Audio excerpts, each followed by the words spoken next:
नमस्कार। आज की वीडियो में आपका स्वागत है। पिछली वीडियो में मैंने राहु के क्षेत्र के बारे में आपको बताया था। ये जो राहु का क्षेत्र है यह हथेली के बीच में था और इसके बारे में हमने विस्तृत चर्चा पिछली वीडियो में की थी। अगर आपने वो नहीं देखी है तो आप वो देख सकते हैं, आपको उसके बारे में पता चलेगा। आज का हमारा विषय है राहु रेखाओं की कुछ विशेषताएं। राहु रेखाओं के बारे में बार बार प्रश्न किए जा रहे हैं, हालांकि इसको लेकर मैंने पहले से एक वीडियो बनाई है कि राहु रेखा होती क्या है, कैसे काम करती है। लेकिन आज मैं ये बता रहा हूँ कि कब ऐसा हो सकता है कि आपके हाथ में राहु रेखा हो और उसका कोई ज़्यादा अशुभ लक्षण आपको दिखाई न दे, या जब आप बहुत प्रयास करते हैं, बहुत उपाय करते हैं, बहुत पूजा प्रार्थनाएं करते हैं, तो आपको कैसे पता चलेगा कि राहु रेखा का प्रभाव कम हो रहा है। तो इसके बारे में थोड़ी सी विस्तारित चर्चा कर लेते हैं। मान लेते हैं कि अभी तो राहु रेखा होती क्या है। राहु रेखा यहाँ से जो है ना कुछ रेखाएं बढ़ती हैं, आड़ी रेखाएं जो धीरे धीरे आगे की ओर जाती हैं, और इस तरह वो हल्की हल्की रेखाएं होती हैं जो काटते हुए जाती हैं। कुछ रेखाओं में वो गहरी भी हो सकती हैं, वो काटती हुई जाती हैं। वो जितनी ज़्यादा गहरी होंगी उतना ज़्यादा अशुभ प्रभाव देंगी। जीवन रेखा के अंदर से शुरू होंगी, आगे की ओर बढ़ेंगी, गहरी होंगी। अगर जीवन रेखा को काटती है तो केवल थोड़ा प्रभाव होगा, निजी जीवन पर प्रभाव होगा। यदि जीवन रेखा और भाग्य रेखा दोनों को काट रही हैं तो आर्थिक प्रभाव भी होगा। और अगर बुद्धि रेखा को भी काट रही हैं, मस्तिष्क रेखा को, तो समझिए कि आपके डिसीजन प्रभावित हो जाएंगे, जिसकी वजह से आपके भाग्य को हानि होगी, पारिवारिक जीवन प्रभावित हो जाएगा, धन भी प्रभावित होगा, तो काम और धन को भी प्रभावित करेगी। और यदि ये हृदय रेखा को भी काट रही है तो न सिर्फ आर्थिक हानियां होंगी, बहुत ज्यादा मानसिक पीड़ा भी आपको झेलनी पड़ेगी। स्वास्थ्य संबंधी समस्याएं भी इस दशा में फिर हो सकती हैं। इस समय में ये राहु रेखा का प्रभाव 2 वर्ष का लगभग रहता है और इसकी मोटाई पर निर्भर करता है, कभी कभी 4 वर्ष तक भी रह जाता है। वो निर्भर करता है कि आपकी कितनी राहु रेखाएं हैं। एक राहु रेखा का प्रभाव लगभग 2 वर्ष तक देखा जाता है रेखा के आधार पर, लेकिन अगर उसकी चौड़ाई ज़्यादा है या गहराई बहुत ज़्यादा है तो उसका प्रभाव बहुत लंबे समय तक दिखाई जाता है। कभी कभी अगर कुछ लोगों में देखते हैं कि राहु रेखा से भाग्य रेखा रुक गई है तो वो इतना ज़्यादा प्रभावित करती है कि एक स्थायी प्रभाव डालेगी भविष्य पर।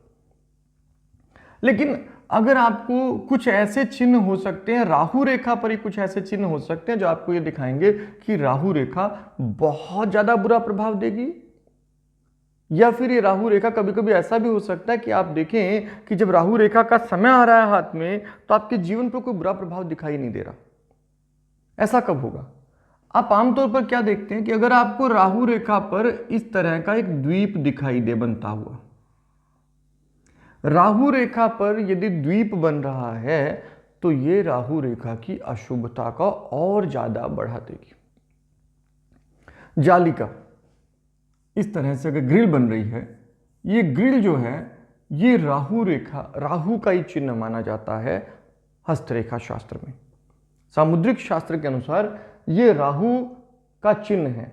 और यदि आपको राहु क्षेत्र में राहु का चिन्ह दिखाई दे, अशुभ चिन्ह, ये राहु का अशुभ चिन्ह है, अशुभता है राहु की, यदि ये आपको दिखाई दे तो निश्चित रूप से बहुत अधिक बुरा प्रभाव दिखाई देगा। यदि राहु रेखाएं इतनी ज्यादा हो, महीन हो कि वो जालिका जैसा चिन्ह पे बना दें तो ये ज्यादा अशुभ हो सकता है। लेकिन द्वीप होना राहु रेखा पर बहुत अशुभ होता है, ये आपको बहुत अधिक पीड़ा देने वाला होगा। अब यदि राहु रेखा पर आप देखें कि आपको एक स्टार बनता हुआ दिखाई दे कहीं पर भी, जिस क्षेत्र में स्टार बनेगा उस क्षेत्र के संबंधित हानि ज्यादा होगी। मंगल पर बनेगा तो मंगल के संबंधित हानि होगी, राहु पर बनेगा तो धन की जबरदस्त हानि होगी, स्वास्थ्य को परेशानी होगी। यदि यही बन गया है अंदरूनी मंगल पर तो स्वास्थ्य को संबंध में परेशानी, साहस के संबंध में परेशानी, आंतरिक भय, डिप्रेशन जैसी समस्याएं। तो आपको देखना है कि राहु रेखा पर यदि स्टार बन जाएगा तो राहु रेखा के संबंधित प्रभाव और ज्यादा अशुभ हो जाएंगे, इससे अशुभता बढ़ जाएगी। लेकिन अगर राहु रेखा पर आपको दिखाई दे कोई शुभ चिन्ह बनता हुआ, जैसे कि एक त्रिकोण बन रहा है राहु रेखा पर, बहुत साफ और स्पष्ट त्रिकोण आपको राहु रेखा पर ही बनता हुआ दिखाई दे, जो गहरा भी हो, तो ये उस क्षेत्र में प्रभाव राहु रेखा को कम कर देगा और यहां ये राहु रेखा थोड़ी सी कम अशुभ प्रभाव देने वाली होगी। तो इसको लेकर फिर बहुत चिंता की आवश्यकता नहीं। अगर आपको कुछ ये तो प्रभाव बहुत कम दिखाई देता है कि आपको, अच्छा अगर आपको वर्ग दिखाई दे, ये गहरा हो, और यहां दो बातें हो सकती है, वर्ग को राहु रेखा काट रही है या राहु रेखा के ऊपर वर्ग है, दोनों में अंतर है। यदि वर्ग को राहु रेखा काटे तो वर्ग के प्रभाव को कम कर देगी। स्क्वायर जो है ना, स्क्वायर आपके हाथ में कहीं पर है, उसको राहु रेखा काट कर निकल रही है, तो ये वर्ग स्क्वायर के प्रभाव को कम कर देगी, लेकिन ये भी निश्चित है कि इससे राहु रेखा का अपना प्रभाव भी घटेगा। तो यदि राहु रेखा के ऊपर वर्ग बना हुआ, ऊपर स्क्वायर बना हुआ है, वो ऊपर नीचे या फिर बिल्कुल घेरता हुआ उसको बन रहा है, आपने देखा कि राहु रेखा आपके हाथ में पहले से है, आपने उपाय शुरू किया, आपने पूजा प्रार्थनाएं शुरू की, आपने खूब परिश्रम किया अपने आप को समस्याओं से बाहर निकालने के लिए, और ऐसी स्थिति में आप देख रहे हैं कि ऊपर एक स्क्वायर बनना शुरू हो गया है, तो समझिए कि आप राहु रेखा के प्रभाव को आप उसको ओवरकम कर रहे हैं, आप उससे बाहर निकलने में सफल हो रहे हैं उस समस्याओं से। तो ये एक अच्छा चिन्ह आपको दिखाई देगा यदि आपको राहु रेखा पर कभी ऐसे शुभ चिन्ह दिखाई दें तो।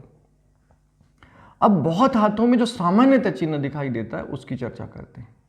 सामान्यतः आप क्या देखेंगे, राहु रेखा पर आपको कभी कभी जब आप बहुत परिश्रम कर रहे हैं, बहुत हार्ड वर्क कर रहे हैं समस्याओं से बाहर आने के लिए, या आने से पहले ही आपको अंदेशा है कि भाई इस तरह से मेरे हाथ में राहु रेखा दिखाई दे रही है और मैं इस राहु रेखा के प्रभाव को बहुत कम करना चाहता हूँ या समाप्त करना चाहता हूँ, और आपने उस तरह की पूजा प्रार्थनाएं, ईश्वरीय उपासना या फिर भौतिक रूप से परिश्रम करना शुरू कर दिया, फिजिकली आप बहुत हार्ड वर्क करने लगे हैं, परिश्रमी बहुत हो गए हैं, और आपका अपने बिना स्वभाव पर पार पाते हुए, अपने स्वभाव की समस्याओं को ओवरकम करते हुए बहुत हार्ड वर्कशिप में आ गए हैं, तो ऐसी स्थिति में आप क्या देखते हैं कि आपके यहां पर कुछ आड़ी रेखाएं उभरने लगती हैं इस तरह की।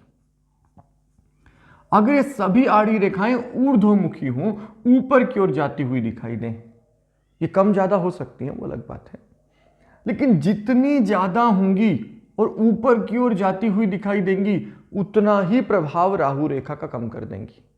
अब देखिए राहु रेखा का फ्लो क्या है, राहु रेखा का फ्लो है आड़ा, और अगर इसे रेखाएं बार बार रोक रही हैं, ओवरकम कर रही हैं इसको, और ऊपर की ओर जा रही हैं, इसके नीचे से ऊपर की ओर जा रही हैं, ऐसी रेखाएं निश्चित रूप से राहु रेखा के प्रभाव को बहुत ज्यादा कम कर देती हैं। और यहां आप देखेंगे राहु रेखा जब निकल कर जाएगी आपके जीवन में से, अगर आपके हाथ में इस तरह की लंबी ऊर्ध्व रेखाएं हैं, तो आपको बहुत कम प्रभाव दिखाई देगा।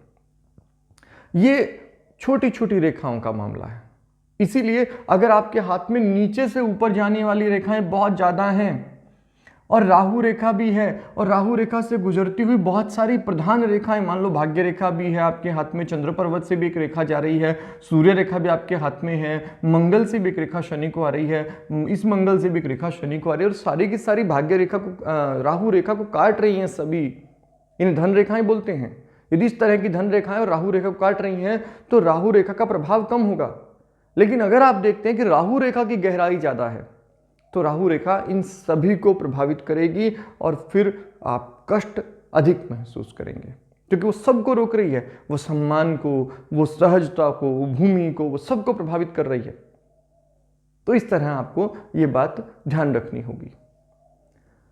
तो उम्मीद है आप राहु रेखाओं के बारे में इस विषय को समझ गए होंगे।